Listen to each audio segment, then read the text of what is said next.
다음은 이종섭 증인 발언대로 나오셔서 사건 개요에 대해서 말씀하시되 본인에 대한 소명이나 이런 부분은 가급적 자제해 주시기 바라고 이 사건에 대해서 알고 있는 대로 개요를 말씀해 주시기 바랍니다.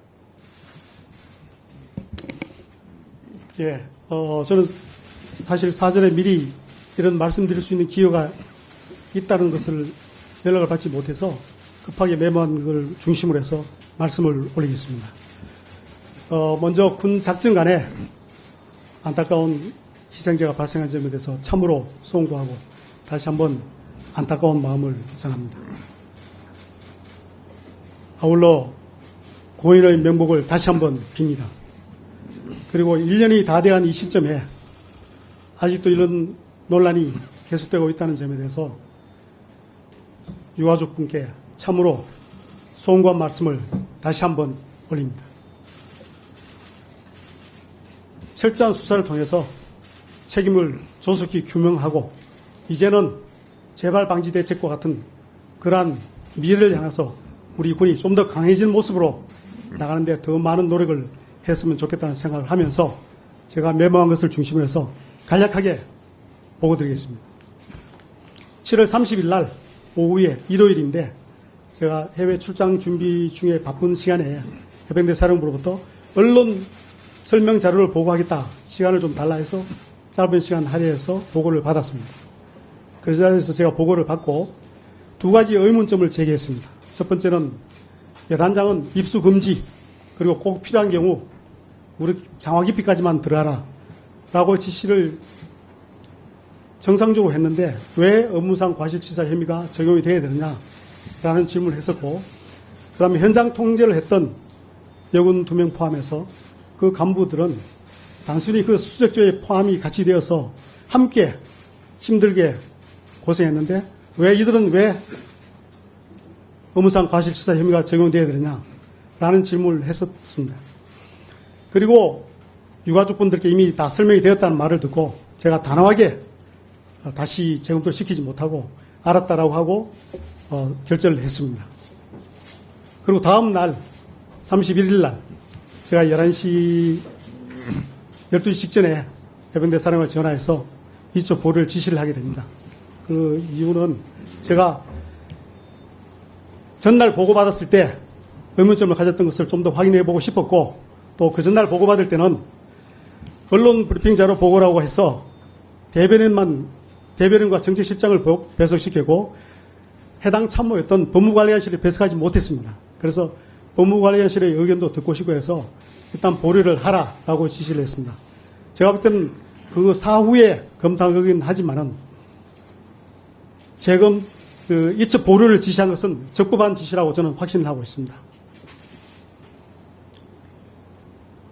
그 다음 8월 2일 상황에 대해서 말씀드리겠습니다. 8월 2일 날 이때 해병대 사령관으로부터 제가 전화를 받습니다.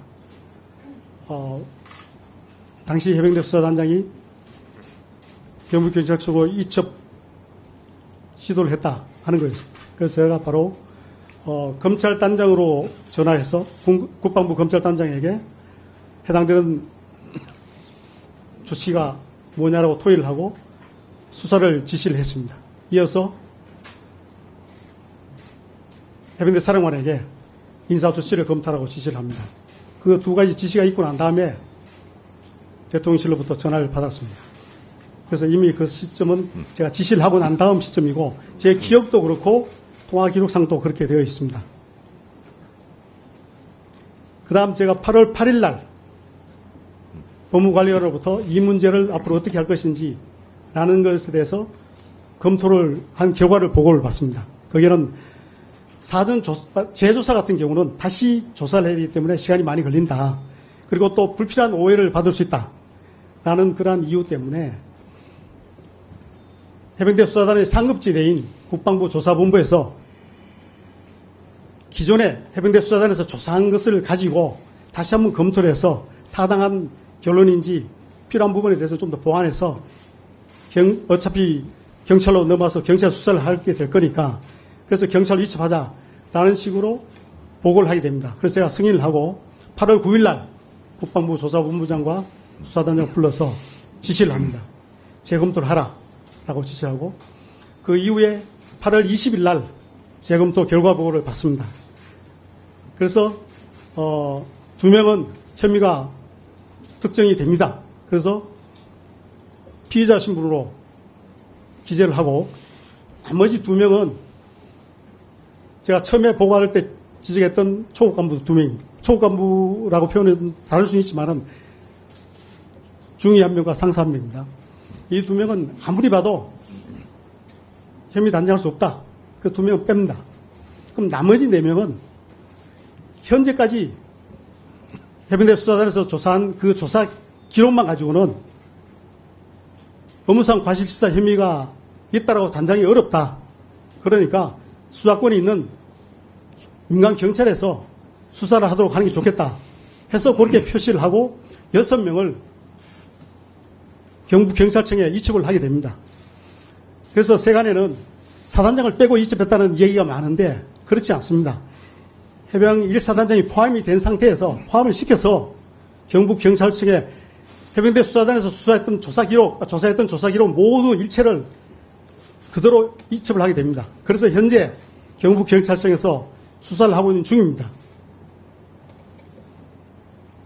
그래서 아까 박정훈 대령이 이야기했지만은 정말 사실대로 정확히 밝혀져서 이제는 우리 군이 좀 더 위협에 대비하는 그런 강한 조직으로 나갈 수 있도록 우리 국민 모두가 성원을 해주셨으면 하는 그런 마음을 전하면서 마치겠습니다. 네, 수고하셨습니다. 자리로 돌아가 주시기 바랍니다. 이종섭 증인, 아까 네. 발언 중에 국민들께 죄송하다고 사과했죠? 예, 그렇습니다. 네. 자, 그런데 중요한 사건 개요를 객관적으로 말씀하라고 했는데 대통령과 전화했다는 것은 왜 뺍니까? 아까 제가 8월 2일 날 그 사건에서 했습니다. 대통령실로부터 전화가 왔다고 그랬죠. 왜 대통령하고 통화했다는 사실은 뺍니까? 네, 그거는 대통령하고 통화한 사실이 있어요, 없어요? 있습니다. 대통령과 직접 몇 차례 통화한 했습니까? 맞습니다. 몇 차례 했습니까? 기록상으로는 3차례인데 안 기록상은 몇 차례입니까, 그러면? 제가 차량으로 이동 중에 받은 거라서 와이파이가 좋지 않아서 끊어졌다 다시 자, 받은 게 기록상 3번이라고 그랬죠? 예, 그러면 기록상 3번이면 더 여러 차례 했다는 거네요. 맞죠? 그렇지 않습니다.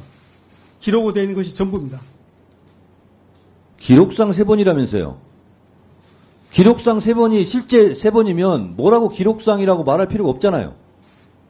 실제 3번입니다. 분명합니다. 실제 3번입니다. 그런데 왜 기록상 3번이라고 말합니까? 기록상 3번이라고 말했기 때문에 기록되지 않은 더 많은 전화통화가 있지 않냐라고 당연히 물을 수밖에 없는 거죠. 저는 반대로 말씀드리고 실언입니까? 싶은 것이 실언이에요? 그렇지 않습니다. 저는 기록상 3번이지만 실제는 2번이다. 이 말씀을 드리고자 했던 겁니다. 왜냐하면 와이파이가 불량해서 전화가 끊어져서 바로 다시 2번 했는데 끊어져가지고 예. 3차례로 나왔기 때문에 실제는 2번이다. 예, 그렇습니다. 그 말씀을 드리고자 했던 겁니다. 그러면 사실이 아니면 매우 곤란한 상황이 발생할 수도 있다는 점을 말씀드립니다. 네, 알겠습니다.